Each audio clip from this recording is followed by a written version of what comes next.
I've been chilling. I will say, guys, people did not like what I've been saying about Erika Kirk. Last night during the Super Chats, was it during the Super Chats? I think it was. Somebody asked me about Charlie Kirk's widow, and I was really blunt and straight up with you about it. I get a weird feeling. I got a really bad feeling from her. It's just a vibe. But I don't like what I've been seeing from the organization ever since Charlie was murdered. And last night, somebody asked me about Erika, the widow, in the Super Chats. And last night I said, I'm getting this vibe from her that she's very fake. The 2 speeches she's given, the public appearances, I said, I really don't like how the whole organization has been handling his death. It's gratuitous. And don't get me wrong, if they want to say that they're carrying on his legacy or they're doing things the way he would want them to be done or they're continuing to fight the good fight, I get all that. But it's a little gratuitous. Am I the only one that feels that way? It's just like excessive. They are beating that dead horse. They are milking this for everything it's worth. It started right out of the gate, and they have just been pushing it every single day. Within 3 days after he died, she's given a speech. She's the CEO. They're sending fundraising texts about it right out of the gate. Then they do this memorial, and once again, I get it. If that's the turning point way, by all means, and they want to honor his life, by all means. But they're doing the Super Bowl commentators with the headsets on, doing a media table. They're selling merch, registering voters. They got pyrotechnics. Is this WrestleMania or is this a funeral? Like, what are we doing here? And then the day after the funeral, I'm getting 500 texts and emails. Erika Kirk here. I miss him. Every time I blink, every beat of my heart. Make sure to donate $5, $15, $25. It's like, okay. Make sure to donate, he says. Like, this shit is funny AF. But, I mean, I get the point. And, like, it is kind of true that Erika Kirk, she is, like, super about the money. A little bit too much, in my opinion, as well. Like, sending these emails with asking for donations, like selling merch, like being so, it's a little bit too much. Like I respect that she is trying to like continue the legacy what Charlie left behind, that she wants to continue this, but it's asking for money and all these things, it's like a little bit too much. But that's just my opinion. I'm curious how you think about it. Share your opinion in the comments. Then they're doing a show. Did you see the show today? And so prescient, I said it last night. I said, I'm getting like a fake vibe. Something's off there. And people say, well, everybody grieves differently. Yeah, I don't know how much mileage we can get out of that one anymore. Something's not right there. Very bizarre, weird vibe there. And did you see the show? Erika hosted the Charlie Kirk show this afternoon, and she's like, she looks like she's over the moon. She's happy as a clam. And again, who am I to judge? Everybody grieves differently. She's a very devout Christian. Some people say maybe that's just strength, that's resolve. I don't know. It's one thing if your husband dies, period. It's another thing if your husband dies at age 31, unexpectedly. It's another thing if your 31-year-old husband unexpectedly dies because he gets publicly executed with blood gushing out in front of thousands of people screaming and running away. That's like something that's altogether different. And I think they were pushing it when she filmed his dead body. I think they were pushing it when she took control of the organization 72 hours later. I think they were pushing it with the fireworks and the WWE Batista entrance when she gave the eulogy at his funeral. WWE Batista entrance. Like, it is that Nick is a really good speaker, but he could also be a comedian. Like, bro, And then now she's hosting the show and she's saying, we have so much business. We have so much business, you can't believe it. We have unreleased content and we're so excited about what Turning Point's gonna do next. It's like, lady, didn't your husband just get his face blown off like 2 seconds ago? And not to be insensitive about it, but everyone's thinking it. No one wants to be the asshole. No one wants to say it. Everyone's thinking it. Everyone was thinking it when she gave the first speech. Everyone was definitely thinking it at the memorial. Nobody wants to say it because it's inappropriate. It's insensitive. I am the troll, right? So I'll be the one to say it. I think it's super inappropriate. I think it's inappropriate. I think it's weird. It's bizarre. Something is off there and I don't like it. And I think even from a strategic point of view, they should reel that in a little bit. Even just maybe she's grieving differently. Hey, by all means, or not. Either way, even just out of self-interested reasons, I think they ought to reel it in a little bit because they're really pushing it. They had everybody going for a week or two, and the way that they are just milking it now, I think it's starting to turn people off. And I agree with Nick on this one, like, surprise, surprise. But it is like they're doing it too much. Like, people are like literally getting turned off because of this. It's too much Charlie Kirk, too much Erika Kirk in the past days. And of course, don't get me wrong, it's very sad what happened. And like, I wish Charlie was still here, obviously. But they're milking it out too much. But this is just my opinion. I'm very curious about your opinion as well on this one. But it's too much Erika Kirk. It's too much like Turning Point USA now. They need to calm down a little bit and they will come back stronger for sure. But now it's too much. Too much. And I'm be honest, when Charlie Kirk was alive, he was a, let's say, partisan for the GOP. Fundraising machine, activist machine, friendly to all the donors, a coalition builder. Is that what we're calling it now? Like, that's what he was. Very good. He didn't deserve to die. And this endeared everybody to him and to Turning Point and to the GOP in some sense. But the way that they're cynically milking it now, how gratuitous and shameless it is. Once again, you want to do something, that's fine, but they are really just, it's shameless at this point. It is gratuitous, it is excessive. For their own sake, they better reel that in. And I'll be the first one to say, and I'm gonna ask a basic question, another question everybody else is asking. This is a 30-something-year-old woman.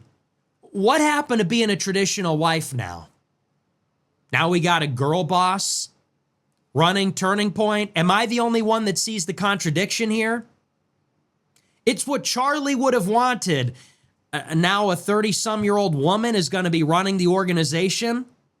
That's not very biblical. That's not very traditional. I mean, that's true, but also I have to be honest, I'm not a hypocrite, but she never wanted to do this. She did this because look what happened with Charlie. So it's not that in the first place she wanted to do this. Like, she does this now because of the whole situation with Charlie. So I have to be honest with this one. Like, she wanted to be a traditional wife. She was a traditional wife, but because like how the things went, now she has to do this. And I think it's very cynical the way that she's being pushed into the center. And I said it last night, the reason they're doing that is because it's like atrocity propaganda. Who can ever criticize a grieving widow? She's a victim, you know? She's a victim of a horrible tragedy. And so that makes her beyond criticism. So they're pushing her in the middle of this. And I see people saying she should run for president now. And I think that's very sneaky. I think that's very sneaky. And I think it's kind of evil, actually, the way that they seem to be leveraging the tragedy to create this political breakout moment. That's what that feels like to me. This feels like a it was either scripted, it's in the script, or they're taking advantage of the situation and they're making like a calculated political breakout moment for her and saying she's going to run for office or she's going to now lead Turning Point. And you can't say boo about it because she's the victim of a horrible tragedy. Well, you know, I'm not like other people. This is politics. I said it last night. Nobody would have anything to say about it if you were grieving with your 2 fatherless children at home, but you thrust yourself into the center of it after 3 days. That's a whole different story. And I don't like sneaky shit like that. I don't like when people take advantage of emotions. I don't like when political people take advantage of sentiment. I think it's very cynical. I think it's very calculated. I think it's devious. And I think they know what they're doing there. And they know you can't touch that because it's atrocity. Whenever there's an atrocity, we have to turn our brains off and pretend we're not thinking what we're thinking. And I don't like that. I think that's sneaky. So again, she wanted to go and be with her family that must be shaken and destroyed with the loss of its patriarch. That would be one thing. Why don't you take care of your kids? I know it's not my position to say that, but why don't you go and be with your kids now?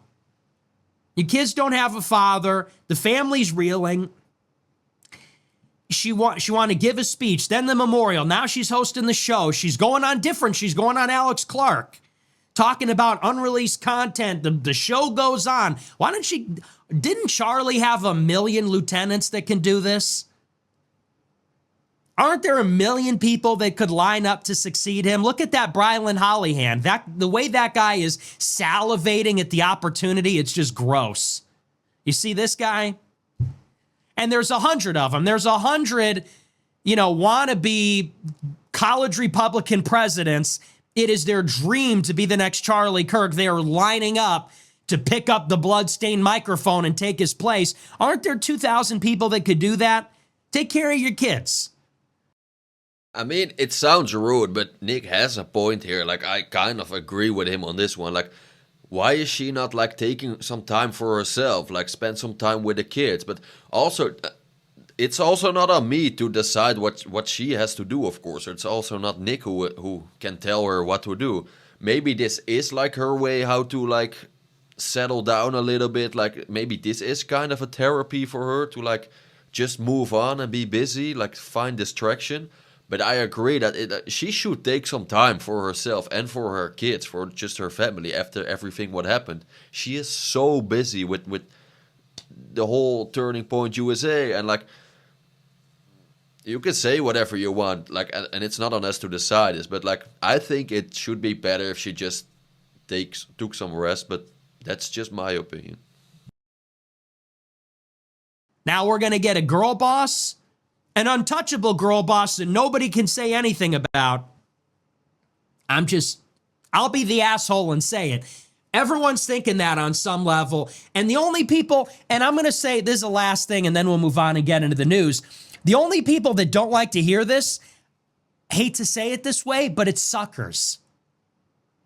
It's women who are very emotional, women who are very empathetic and compassionate, and God bless women for that.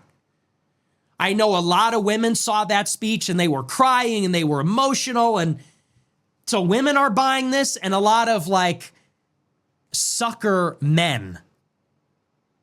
I saw a lot of people, that's really insensitive. How could you say that? Hey man, grow up. This is politics.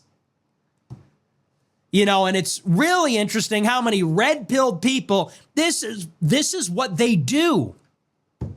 This is what political creatures do. They exploit endlessly emotions, fear, anger, sadness, piety. They exploit every sentiment that you feel based on the sensational images that we are shown, our visceral reaction to them. The politicians are masterful at exploiting that for their own end. And that is what we're witnessing. Just like when you see a school shooting, just like when you see a terrorist attack, just like when you see a high-profile crime, George Floyd, This is no different. In a certain sense, this is no different. And all those range of emotions that you felt, anger, fear, sadness, retribution, forgiveness, longing for communion, they're exploiting that too. They're exploiting that with the big speech.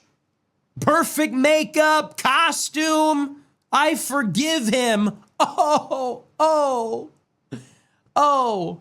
She should be president now. I'm not that really pisses me off. We can see that. You want to be the widow, then be the widow. You want to play girl boss? Whole different story. Whole different story. I don't like when people mix those things. I don't like when people mix these things. It's like, who is that kid at Parkland or whatever? David Hogg. David Hogg, his school got shot up. Now he's going to be a Democrat politician. I'm sorry. Seriously? I don't like that. I don't like it at all. And I think it's cynical, and I think people are afraid to say it because of the, all the sentiment on the timeline. But I don't like it one bit. And yeah, I'm willing to be the asshole. I know people won't like it, but I think you're a sucker if you're buying into this right now. It's the most cynical, exploitative political move I've ever seen. And you know what? When they say it's what he would have wanted, they're damn right about that, because that's who these people are. Turning Point, that's what they are. How do you think you build an organization that makes $140 million a year? That's what they do. They're experts in making money, collecting checks, collecting cash, telling people what they want to hear. That's what Turning Point was. A very corrupt organization 2 weeks ago, and it still is. Turning Point was taking money from Zionist donors, Wall Street donors, Silicon Valley donors, Meta, all this kind of stuff. They are taking checks, taking cash like nobody's business. Bernard Marcus, Foster Freeze, you name it. And after this guy went down, it's almost like, they saw dollar signs from that. And that's pretty gross. I say that as somebody that, obviously I didn't really like the whole operation. And the operation's going to do what it does best. The way these people are exploiting this, it's just sort of sick. But anyway. And you can say whatever you want about Nick, but you can't call him a liar. Like, for real, he is speaking some facts that many people, they won't talk about. They think like this, but they won't say it. And this is why I like Nick, but this is, again, just my opinion. I'm very curious about your opinion. Like, do you agree with Nick? Do you disagree with Nick? Share your opinion in the comments. It's very important to say I read all comments, so I'm very curious. If you like this video, please hit the like button. If you really like this video, consider subscribing. I would really appreciate it. And last but not least, guys, I wish you all the best. Have a wonderful day, and I'll see you in the next one. Ciao!